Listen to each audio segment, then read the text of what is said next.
सर्गस्य नीतारं कर्म भूभृतां ज्ञातारं विश्वतत्त्वानां वंदे तद्गुणलब्धये। बोलिए 2400 तीर्थंकर भगवान की जय। उमा स्वामी महाराज की जय। बोलिए द्वादशांग जिनवाणी माता की जय। जैन धर्म की जय। तत्वार सूत्र के 6ठे अध्याय का हम अध्ययन कर रहे हैं और यह अध्याय सभी जीवों की अपेक्षा से देखा जाए तो इसको पढ़ना बहुत ही इम्पोर्टेंट है, क्योंकि हर मनुष्य, जितने भी मनुष्य हैं, चाहे तिरियन चाहे कोई भी है, वो संसार में परिभ्रमण कर रहा है, इन 84 के चक्कर में पड़ा हुआ है। तो वो किस कारण से है? 8 कर्मों की वजह से। तो हम 8 कर्मों को एक एक करके समझ रहे हैं कि जैसे कोई ज्ञानी ज्यादा है, कोई कम है, तो क्यों? किसी को दर्शन करने की अच्छी, मतलब वो सोचता और दर्शन करके आ जाता है, कोई नहीं कर पाता, तो क्यों? फिर हमने ऐसे ही असाता वेदनीय कर्म को समझा था कि जीवन में जो दुख आ रहे हैं इतने, तो वो किस कारण से आ रहे हैं, उन कारणों को हमने समझा था। दुख शोक ताप आक्रंदन वध परिदेवन नान्यात्म परोभय स्थानान्य सदवेदस्य, यानी साता और सॉरी असाता वेदनीय कर्मों को हमने समझा था कि ये, क्योंकि हमने जो क्या कहते हैं बीज बोया है, वही वृक्ष हमारे को, वही फल हमें मिलेंगे। तो ये हमने समझ लिया था कि असाता कर्म क्यों आया। अब साता वेदनीय कर्म पढ़ेंगे कि हमारे को जीवन में जो कुछ अच्छा अच्छा मिल रहा है, सुख सुविधाएं मिल रही है, किसी का हष्ट पुष्ट शरीर है, आंखों से अच्छा दिखाई दे रहा है, पैरों से वो जितना मर्जी चल रहे उसको कोई फर्क नहीं पड़ता, तो आखिर इसके पीछे कारण क्या है वो जानेंगे हम। ठीक है, चलिए। तो सूत्र नंबर 12 पहले मैं पढ़ूंगी, फिर सोनल जी आप पढ़िएगा। भूत वृत्त्यनुकंपादान सराग संयमादि योग शांति शौचमिति तद्वेदस्य। पढ़िए। भूत वृत्त्यनुकंपा दान सराग संयम आदि योगः शांतिः शौचमिति सद्वेदस्य। हाँ, सद्वेदस्य, यानी सद अब ये देखो यहाँ पे लास्ट में क्या आया? सद्वेद्यस्य। सद का मतलब साता और वेद्यस्य का मतलब वेदनीय, यानी साता वेदनीय कर्म जो है वो किस किस कारण से आता है। हमारे जीवन में जो सुख सुविधाएं अनुकूलताएं जिनको हम कहते हैं, तो वो किन किन कारणों से हैं, उन कारणों का इसमें विवेचन किया है। तो पहले शब्दों को देखते हैं, क्या क्या शब्द दिए हैं। पहले देखो दे रखा है भूत और वृत्त्यनुकंपा। अब यहाँ पर ये जो अनुकंपा शब्द आया, इसको दोनों के साथ लगाना है, भूत अनुकंपा और वृत्ति अनुकंपा। ठीक है, 3 शब्द बन गए ना यहाँ पे, भूत वृत्ति और अनुकंपा। तो अनुकंपा को दोनों के साथ में लगा लीजिए, भूत अनुकंपा वृत्ति अनुकंपा। फिर इसके बाद में आया है दान, फिर सराग संयम। सराग संयम ये एक ही शब्द बनेगा पूरा, सराग संयम। फिर आदि शब्द आया है, तो आदि में क्या क्या आ जाएगा अभी हम ये पढ़ेंगे, यानी इनके अलावा और क्या क्या आ रहा है आदि में। फिर योग शांति शौच और इति। शौचम इति आ गया ना, तो ये इति शब्द का क्या मतलब है, ये एक एक चीज करके हम देखते हैं कि साता वेदनीय कर्म जो है उनके क्या कारण है। तो पहला कारण दिया है भूत अनुकंपा। भूत, भूत का मतलब आप क्या सोच रहे हो यहाँ से? भूत प्रेत वाले मत सोच लेना कि भूत प्रेत है, नहीं। भूत का मतलब यहाँ है जीव, जितने भी जीव हैं, कोई सा भी जिसमें जीव का गुण है, यानी जो एकेंद्रिय से लेके के पंचेंद्रिय, चाहे वो कहीं पर भी हो, नरक में हो, देवगति में हो, कोई भी। तो भूत अनुकंपा यानी जो कर्म के उदय से जो भी जीव बन गया है उन सब पे अनुकंपा रखना। अनुकंपा का देखो दूसरा लक्षण हम यही कह सकते हैं, वैसे दया भाव में समझ लो, करुणा भाव समझ लो इसको। समस्त जीवों पर क्या रखना? दया भाव रखना, अनुकंपा रखना। मतलब अनुकंपा का मतलब ये हुआ जैसे किसी भी जीव को आपने मान लो दुख में देखा और उसके दुख को अपना ही दुख समझ करके और उस पे भाई इससे कैसे छुटकारा पाए, इसका क्या सॉल्यूशन है, वो सोचने की हम करें या उसकी सहायता करें, उसकी मदद करें, तो वो कहलाता है भूत अनुकंपा। और अगर हम ये करते हैं तो उसकी वजह से क्या होता है, हमारे जीवन में भी साता आती है। हमने मान लो विपरीत परिस्थितियों में किसी भी जीव को क्या करा, सहायता सहायता। पहुंचाई, तो हमारे जीवन में भी क्या आता है, साता कर्म आता है। कोई ना कोई हमारी हेल्प करने कहीं से भी आओ, कोई ना कोई जरूर आएगा। ये ब्रह्मांड हमें लगता है बहुत बड़ा है, लेकिन अगर देखा जाए तो इस ब्रह्मांड इतना छोटा है कि आपने जो इसको दिया वो आपको लौटाएगा ही लौटाएगा, निश्चित है ये। अगर आपने किसी को 100 रुपए उधार दिए तो वो 100 की बजाय क्या है, आपको ब्याज मिला करके देता है कि नहीं देता है।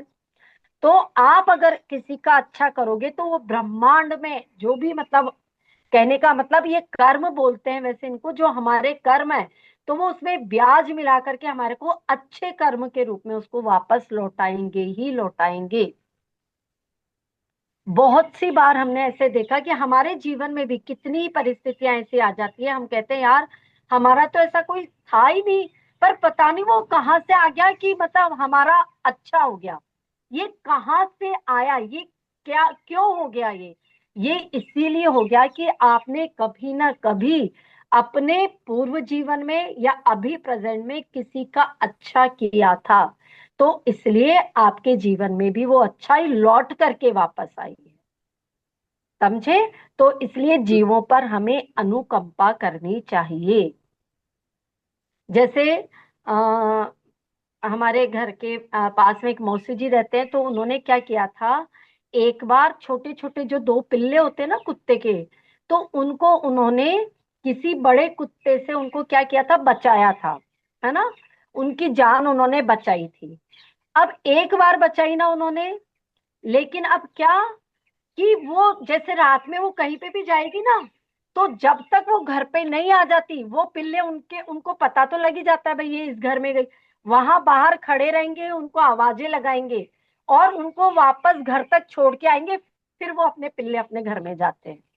तो एक बार अच्छाई करने का नतीजा आप देखो कि मतलब वो छोटा सा प्राणी भी समझ रहा है कि इन्होंने मेरी हेल्प करी थी तो मेरे को इनकी हेल्प करनी है। ऐसे हमारे जीवन में कई कारण बनते हैं, तो हमें भी क्या करना चाहिए, दूसरों की जैसे अनुकंपा कर सकते हैं, जिस हद तक उस हद तक हमें करनी चाहिए। दूसरा शब्द आया यहाँ पे व्रति अनुकंपा। अब व्रति का मतलब क्या, जिनके कोई नियम है, त्याग है, धर्म है, जो संयम से रह रहा है, कोई उपवास कर रहा है, तो उन पर अनुकंपा करना। अब इसको अलग क्यों लिया, व्रति भी तो जीव ही है ना, व्रति भी जीव ही है, तो जीव में तो सब आ गए। ये बिल्कुल सही बात है कि व्रति भी जीव में आ गए, वो भूत अनुकंपा में आ चुके, लेकिन व्रति शब्द को यहाँ थोड़ा सा स्पेसिफाई किया है कि यदि आप किसी व्रति के प्रति अनुकंपा दिखाते हो तो आपको भी क्या होगा, और अच्छे साता वेदनीय कर्म का बंध होगा और अच्छा कर्म बंधेगा आपको। क्यों? क्योंकि ऐसे प्राणी की आपने अनुकंपा दिखाई है कि जो स्वयं क्या था, स्वयं नियम से रह रहा था, स्वयं त्याग तपस्या कर रहा था, और इसमें भी फिर कैटेगरी बन जाती है। कैसी बन जाती है, जैसे एक ब्रह्मचारी है, एक क्षुल्लक जी है, एक ऐलक जी है और एक मुनि है। अब आप जिस जिस लेवल के व्रति का क्या करोगे, अनुकंपा बनाओगे, जैसे महाराज है चल करके आए हैं, इतना विहार करके आए हैं, आपने उनकी वैयावृत्ति करी, हमें हमारा मन द्रवीभूत नहीं हो जाता उनके पैरों को देख करके, उनकी कंडीशंस को देख करके, मन पिघ तो हम उनकी वयावृत्ति करते हैं, उनका तेल लगाते हैं, मालिश करते हैं, तो उसका फल भी उतना ही गुना बढ़ जाता है कि जो जितना ज्यादा व्रती होता है। इसलिए व्रतियों के प्रति क्या करना चाहिए, अनुकंपा, जितना बन पड़ सके क्या करना चाहिए, आहार दान देना चाहिए, उनके शरीर के अनुकूल आहार दान देना चाहिए। तभी तो हमारे में से देखो ना, हर की शरीर की कैपेसिटी अलग अलग है, कोई बहुत काम करके भी नहीं थकता है और कोई थोड़ा सा काम करके ही थक जाता है। क्यों? हो सकता है कि उसने अपने पहले समय में क्या किया था, मुनि महाराज को खूब आहार दिया होगा, उनकी बहुत वैयावृत्ति की होगी, तब जाकर के उनको इतना हष्ट पुष्ट और बलिष्ठ शरीर मिला है। और हाँ, कई हैं जो जल्दी थक जाते हैं, हो वो सकता है तो उन्होंने क्या करा, खुद ने ही खाने पीने में ही अपना समय बर्बाद किया होगा। तो ये सब कारण है हमारे को साता कर्म के उदय दिलाने में। तो हम्म, जितने लेवल पे अच्छा कर्म करेगा उसको उतना ही अच्छा फल मिलेगा। मिलेगा। तो ये हो गया भूत अनुकंपा, व्रति अनुकंपा। फिर आता है दान। दान का मतलब क्या होता है? दान का मतलब होता है कि दूसरों का उपकार करने के लिए क्या करना,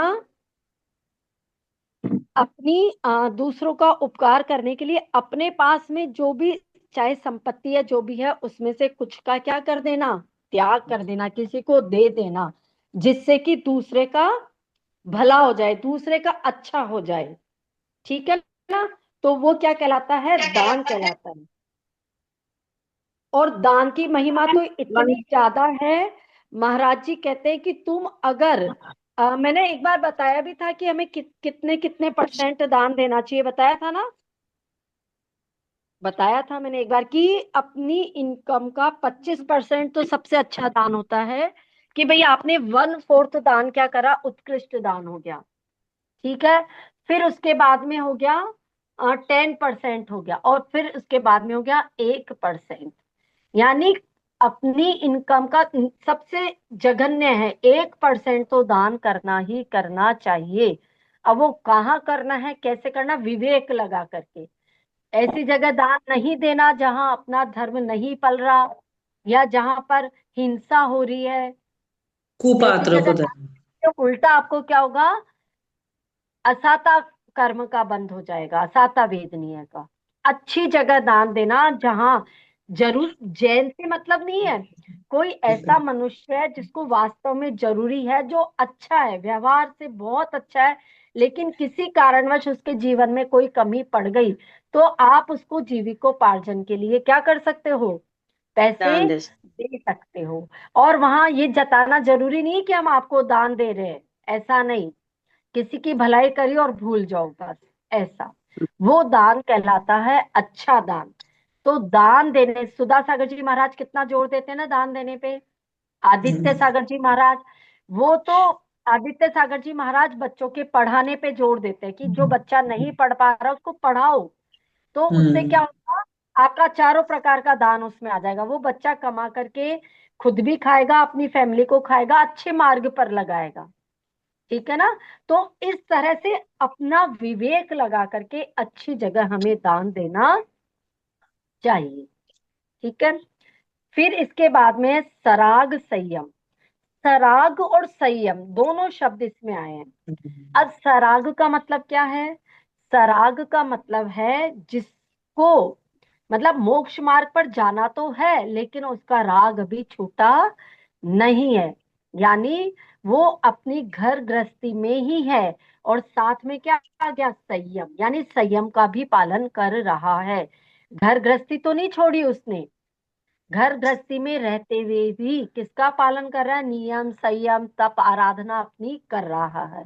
तो इस अपेक्षा से यहाँ पे दिया सराग संयम, यानी जो सराग संयम वाला क्या है, मनुष्य है, जो गृहस्थी में रहते हुए भी संयम पाल रहा है, तो उसको भी क्या होता है, साता वेदनीय कर्म का बंध होता है। क्योंकि देखो, अपने पास में भोजन सामग्री की कोई कमी नहीं है ना, लेकिन उस फिर भी हम क्या कर रहे हैं, दिन में 2 टाइम खाना खा रहे हैं।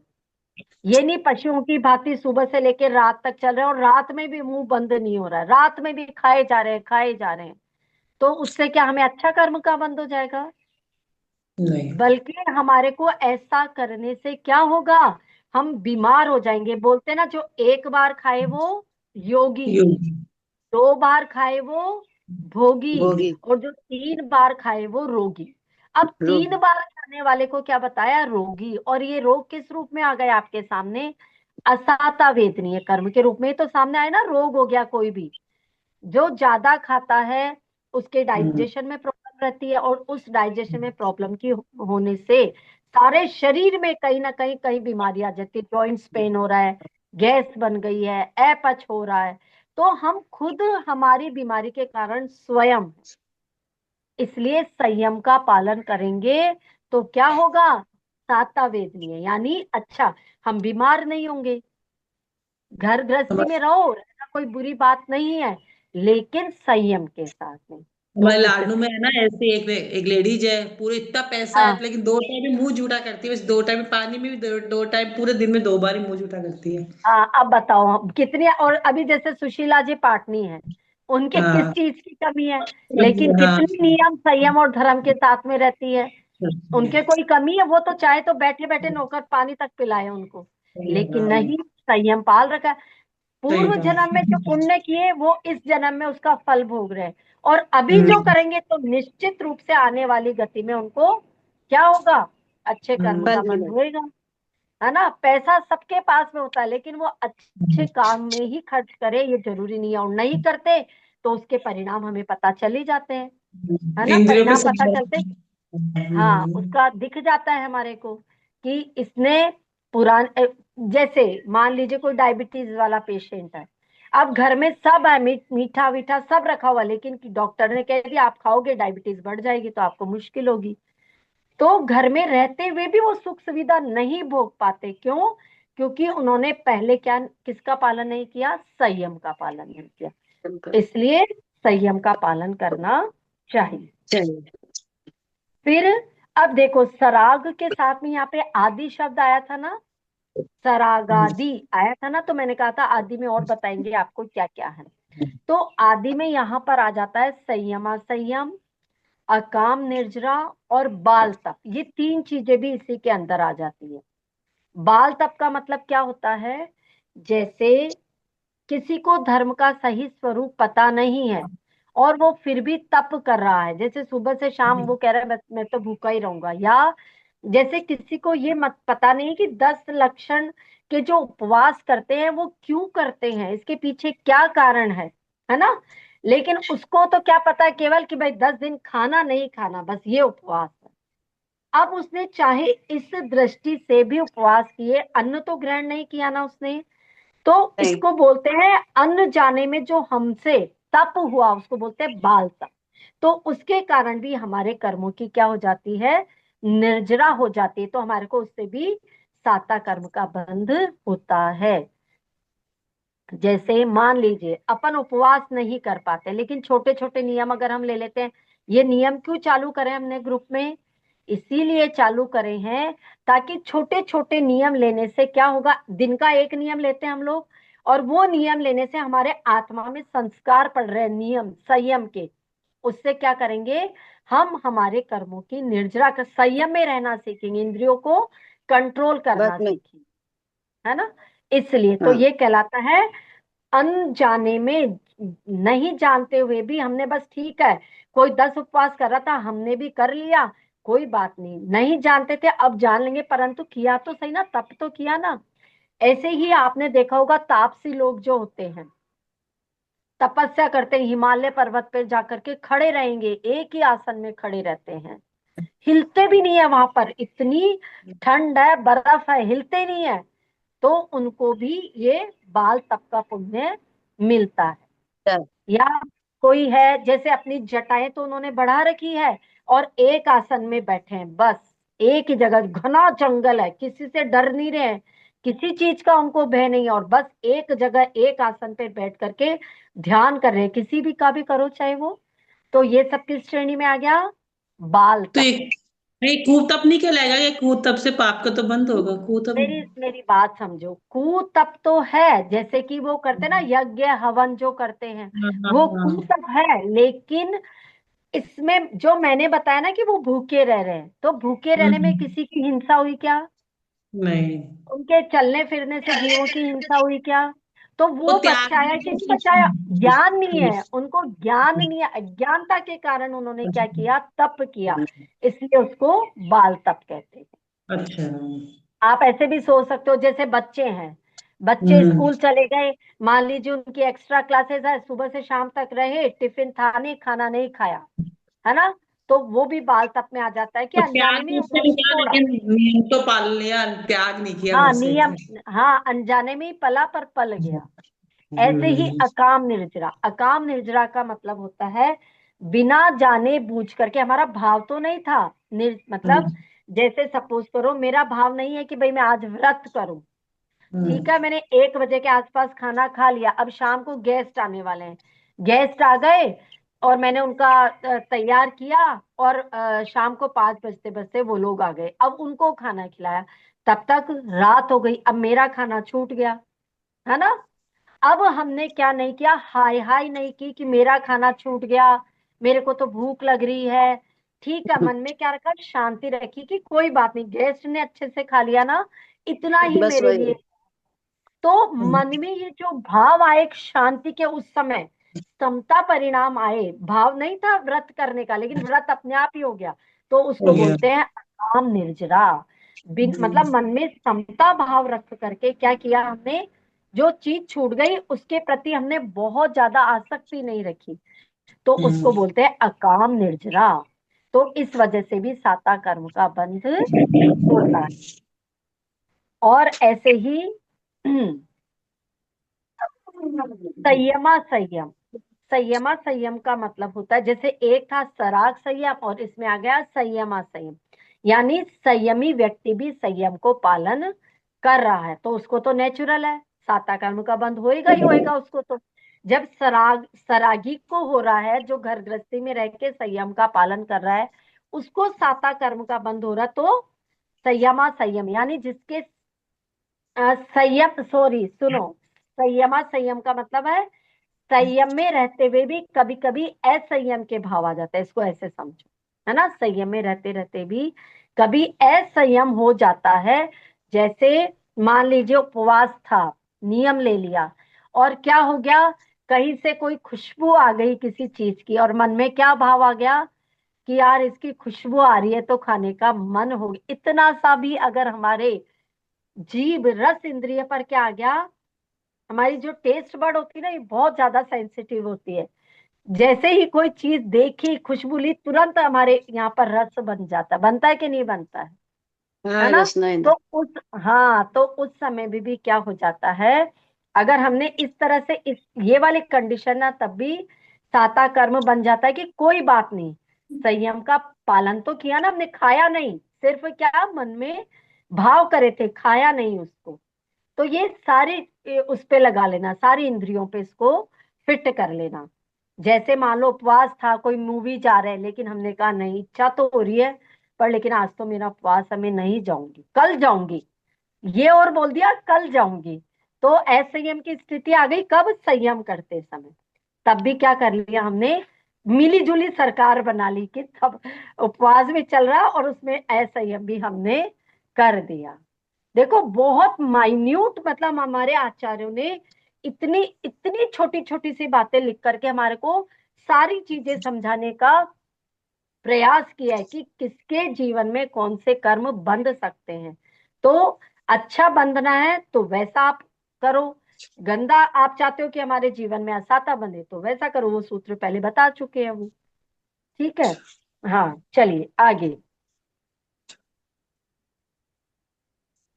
अब आ गया यहाँ पर आगे, संयमादि योग शांति, है ना, शांति, शांति का मतलब होता है जो क्रोध आदि जो कषाय हैं उनका निराकरण करना ही शांति है। जैसे अब देखो कोई गुस्सा आपको ऐसा निमित्त बन गया कि वो कोई गुस्सा दिला रहा है, और आपने उस पर गुस्सा कर दिया, तो इसमें कौन सी बड़ी बात है? बड़ी बात कब है? जब कोई गुस्सा दिला रहा हो, नहीं करो तब बड़ी बात है। जैसे मान लो अभी मैं यहाँ बैठी हूँ, सारी परिस्थितियां मेरे अनुकूल है, मैंने गुस्सा नहीं कर रही हूँ, तो इसमें क्या बड़ी बात है? बड़ी बात कब है? जब कोई गुस्सा दिलाए और मैं एक शांति परिणाम धारण करूं कि नहीं ठीक है, कोई बात नहीं, है ना, समता परिणाम धारण करूं कि नहीं यार ठीक है, मेरे ही कर्म था इसलिए मेरे पे क्रोध कर रहे हैं, तो अपने को क्रोध का जवाब क्रोध से नहीं देना है, या फिर देना भी है तो मैं भी 5 मिनट रुक के इनको बताऊंगी या प्यार से समझाऊंगी, तब जाकर के वो शांति जो है वो हमारे आचरण में आती है और उसी से ही साता कर्म बंधता है। इतना जैसे घमंड कर, अभी किस बात का घमंड करें हम बताओ? हमारे से दानी हमारे से ज्यादा बैठे, हमारे से पैसे वाले ज्यादा है, हमारे से बलवान, हमारे से ज्यादा रूपवान देखे हम दुनिया में नहीं देखते हैं? कितने ज्यादा लोग हैं, तो हम किस चीज का घमंड करें? किस चीज का आप बताओ?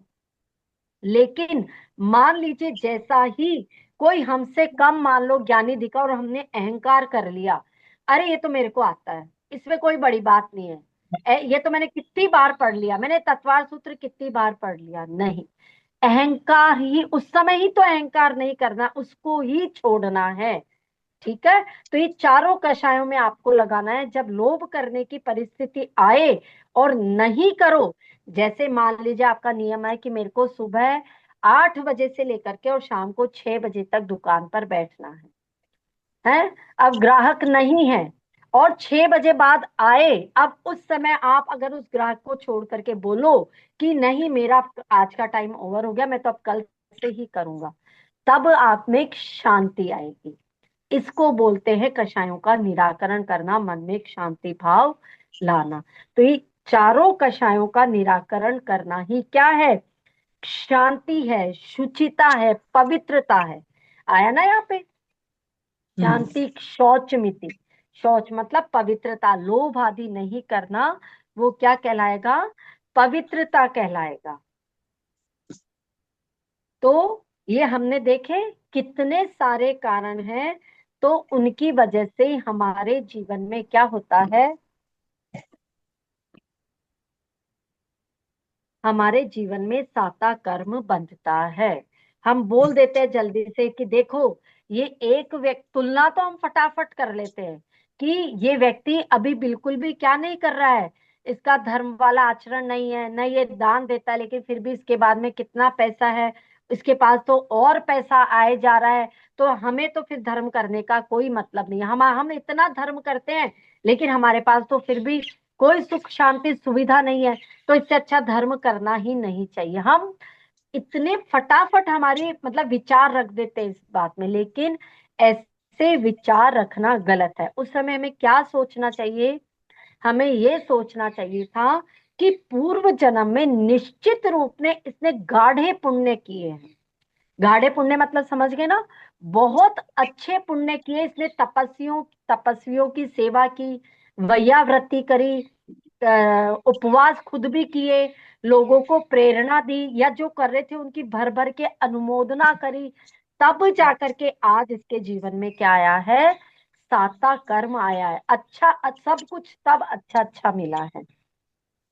जैसे महाराज जी क्या करते हैं, जैसे कोई भी धनाढ़ परिवार से संबंध रखते हैं और उनको अगर 10-20 मिनट आधा घंटा का समय ज्यादा दे देते हैं, तो बाहर बैठे व्यक्ति जो क्या बोलते हैं कि महाराज तो अमीरों के हैं, गरीबों को तो वो पूछते ही नहीं है, बोल देते, बहुत जने बोल देते हैं ऐसे, है ना?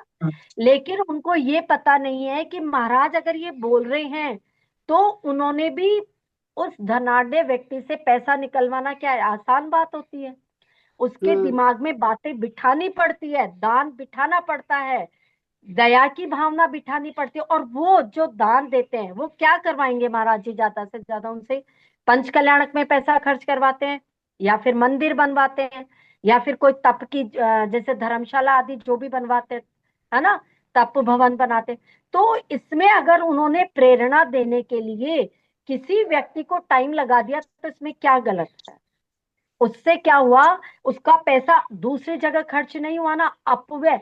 अगर उसके पास ज्यादा पैसा इकट्ठा होगा तो उसको परिग्रह का दोष लगेगा, और हो सकता है अच्छी प्रेरणा नहीं मिले तो वो कोई गलत काम में खर्च करेगा, है ना। यूनिवर्सिटी कोई में भी गलत, हो सकता है वो होटल बना दे, हो सकता है हाँ, वो कोई भी जुए शराब आदि के अड्डे खोल दे, तो वो ज्यादा अच्छा है कि पंच कल्याण करवाना अच्छा है। और ये हम क्या बोलते हैं, ये जो 28 में विधान करते हैं सिद्ध चक्र मंडल विधान, तो ये प्रेरणा देना अच्छा है ना।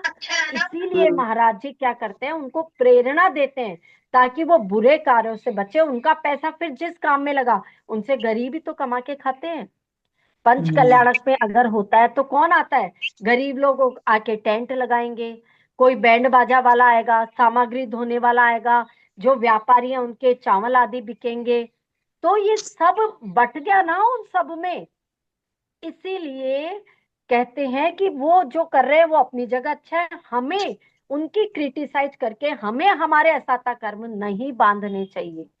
भाई करने वाला कर रहा है, महाराज जी प्रेरणा दे रहे हैं, हम क्यों अपने अशुभ कर्म बांधे। हमने क्या कर दी, उनकी अनुमोदना तो नहीं की, और बल्कि क्या कर दिया, गलत अपनी राय दे करके और हमारे असाता कर्म को बांध लिया। इसलिए हमेशा अच्छे काम की प्रेज करनी चाहिए। हमारा मन, वचन और काय, देखो योग आया था यहाँ पे एक शब्द योग, अपने मन वचन काय को हमेशा शुभ प्रवृत्ति में रखना चाहिए, अच्छे काम में रखना चाहिए, तब जाकर के हमारे को साता कर्म का बंध होता। होगा। आया समझ में सबको। देखो इसके एक एक सूत्र में क्या है, इतनी सारी चीजें, तो एक एक को समझाने में टाइम लग जाता है। तो इसलिए, और मैं भी सोच रही हूँ क्योंकि ये बहुत अच्छे से पढ़ने वाला, तो आराम से ही पढ़ाओ इसको, ताकि, है ना, हमारे जीवन से रिलेटेड चीजें हैं ये सब। हम पता नहीं क्या कर लेते हैं, किसी को देखा नहीं अपने विचार रख दिए, अब उससे पता ही नहीं है, वो यहीं पर कर्म वर्गणा है, और वो तुरंत किस में परिवर्तित हो जाती है, कर्मों में। और वो ही कर्म हमारे को बाद में सुख या दुख देने का काम करते हैं, वो और कहीं नहीं है, हमारे आत्म प्रदेशों के पास में वो कर्म वर्गणाएं, क्विक आपने सोचा भी तो वो कर्मों में परिवर्तित हो गई, और वो आपके सुख दुख का कारण बनती है। इसलिए बहुत सोच समझ करके ये जो वचन मिले हैं ना, इनका भी योग आया ना यहाँ पे, योग मन वचन का है, बोलो सोच समझ के, हित मित प्रिय बोलो, भाव करो, विचार करो, अच्छे करो।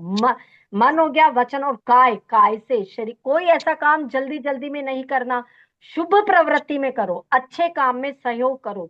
कोई गंदा काम कर रहा है उसमें कभी सहयोग मत करो, कोई मार रहा है, काट रहा है, कोई कुछ भी, किसी ने आपसे मांगा, कभी मत दो। कोई ऐसा सामान आपके घर का उठा करके मत दो किसी को जिसमें हिंसा हो रही हो, तो आपको असाता कर्म बन जाएगा, है ना। ऐसे काम करने से हमें हमेशा बचना चाहिए और अच्छे काम में अपनी प्रवृत्ति रखनी चाहिए।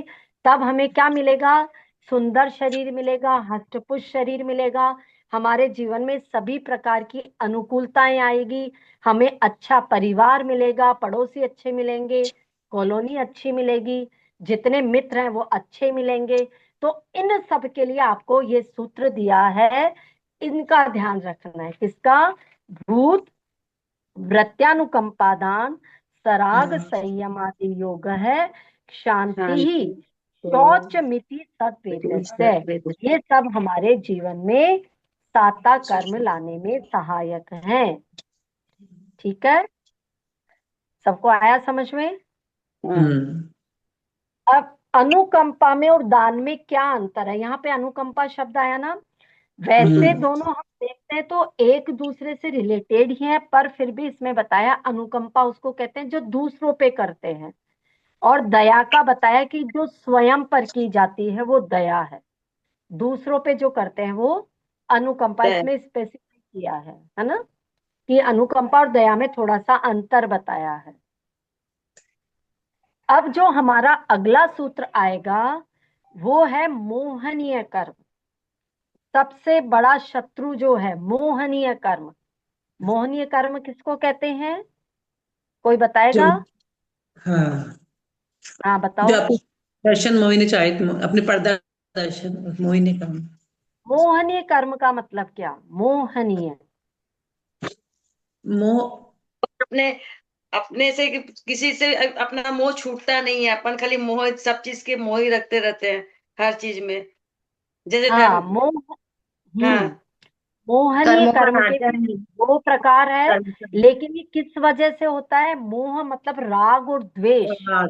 राग और राग। द्वेष से। राग और द्वेष करने से हम हमारा कितना बुरा कर रहे हैं और कहाँ कहाँ करते हैं, वो सब अभी इन दो सूत्रों में आएगा। ये भी दो हाँ। प्रकार का है मोहनीय कर्म, एक दर्शन मोहनीय है दर्शन। और एक चारित्र मोहनीय। चारित्र मोहिनी। तो इनके कारण बताएंगे और क्यों मोहनीय कर्म ने ही तो हमारे को भटका रखा, हम संसार में बैठे हैं अभी। हाँ, क्योंकि राजा इतना मोहिनी ज्यादा कर्म राग कर। द्वेष कर लेते हैं कि हम हमारे कर्मों के बंधन को तोड़ नहीं एक पा रहे, ये कहते हैं ताले ना, नहीं खुल मोहिनी। पा रहे। मोहिनी कर्म सब कर्मों का क्योंकि राजा बताते हैं, मोहिनी हाँ कर्मों को सब हाँ कर्मों का हाँ, राजा। बिल्कुल सही। मोहनी का आप एग्जाम्पल ऐसे लो, जैसे हम्म, शराब होता है ना, शराबी शराब पी करके नशे में धुत होकर के उसे हम्म, अच्छे बुरे का पता नहीं होता।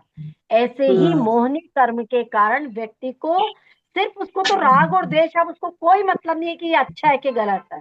बस उसको हाँ, जिससे राग हो गया तो उसके लिए वही अच्छा है, जिससे द्वेष हो गया इसका मतलब वो बहुत गंदा है। वही अच्छा। और ऐसे भाव बना करके बैठ जाते हैं कि फिर ये कर्म हमारे को इसी संसार में भटकाता रहता है, इसी में रुलाता रहता है।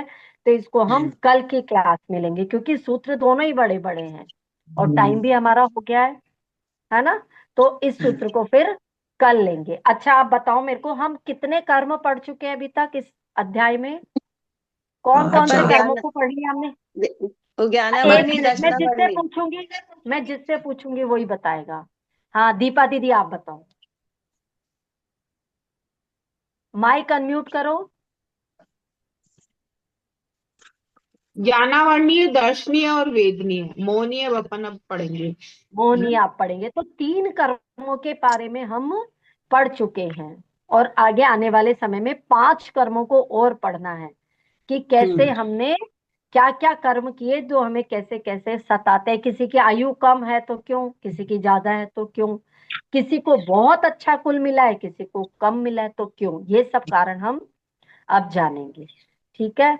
आज कुछ नए स्टूडेंट भी आए हैं हमारी क्लास में। तो अगर आपको लगता है कि ये कर्मों के बारे में हमारे को पढ़